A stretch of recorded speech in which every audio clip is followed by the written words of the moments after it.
Good afternoon. We're going to talk about bioengineering. The team consists of Raul, Nancy, and me, Alejandra. Biomedical engineering has different fields since it's a career with so much potential and so much room to create new solutions to medical problems. One of these fields is bioengineering. Bioengineering is sometimes confused with biomedical engineering. However, in reality, there are three main branches of biomedical engineering. These are clinical engineering, biomechanics, and bioengineering. Bioengineering focuses on making technological advances that solve medical problems. In order for this, we need someone who knows about biology, chemistry, anatomy, and physiology, that can also apply their engineering knowledge to fix these medical issues that a doctor can solve. Bioengineering uses engineering skills and biology knowledge to create biological substitutes that will either restore a tissue function or replace it in the human body. Most bioengineers work in labs, hospitals, and they research different topics, and based on the information they find, they invent new technology or they solve a problem. This is the field of the biomedical engineer that is closest to medical field, and it's very important for us to become experts in science, especially when it's relevant to lives. As discussed previously, bioengineering involves addressing, understanding, and solving complex problems related to biomedicine, combining the tools available in experimental science, life science, and engineering in all of its facets. The applications of bioengineering occurs in three very important areas, such as prevention, diagnosis and treatment, and rehabilitation. The first area is to create and use new techniques to prevent the disease from happening. The second is the diagnosis, which has the mission of creating new technologies to help medical work reach and achieve an accurate diagnosis. All these through equipment that prove data and images as real as possible. Robotics also enter into this universe that serves to implement new technology in surgeries. It's expected that bioengineering will be of help for the medicine of the future. It's believed that the future of medicine will go through personalized medicine with portable diagnostic platforms, mobile devices, and other technological advances, which will carry out more effective, economical, and accessible medical care, according to the Institute of Bioengineering of Catalonia. So everything we've talked about bioengineering, it may seem a little complicated, it may be a little confusing. So I have an example that'll make this a little more clear. Right now I'm doing a research project, and this research project starts with a problem. And the problem that there was in the Central Hospital of Chihuahua.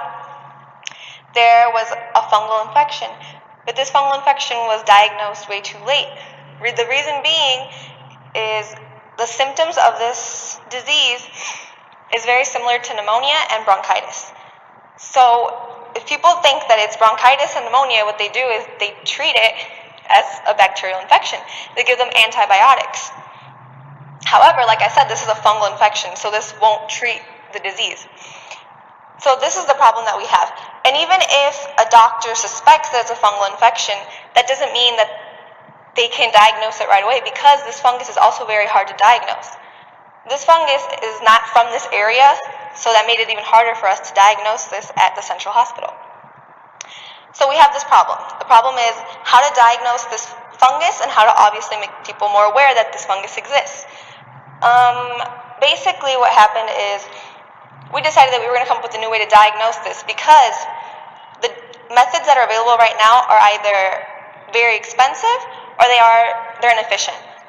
But one of the methods that we have is it's less expensive, but at the same time, the samples that are taken from patients, they're really hard to get because you have to do a whole other procedure before, which makes this very unpractical.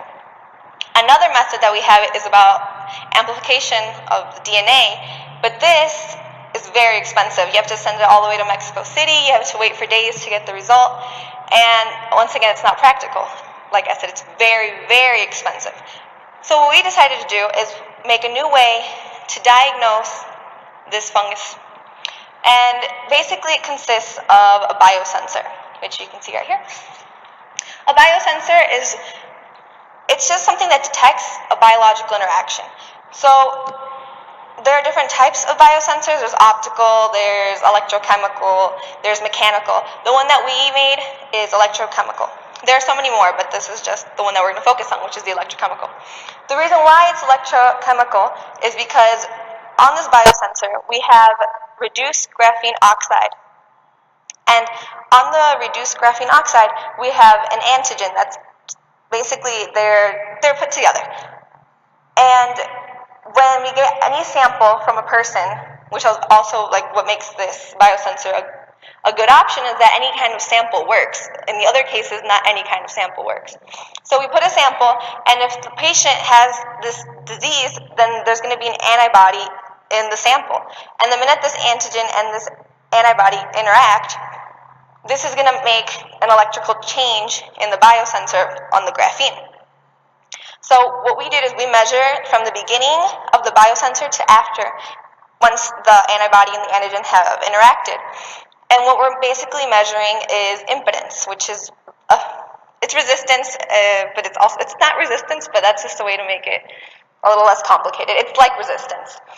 So what we measure is impedance, and once we've measured this, the minute that we see that there's a change in the current, that's how we know that the antibody and the antigen have had an interaction.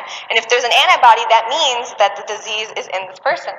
So if there is no change in the current, that means that the person does not have this disease. And that's basically how the biosensor works.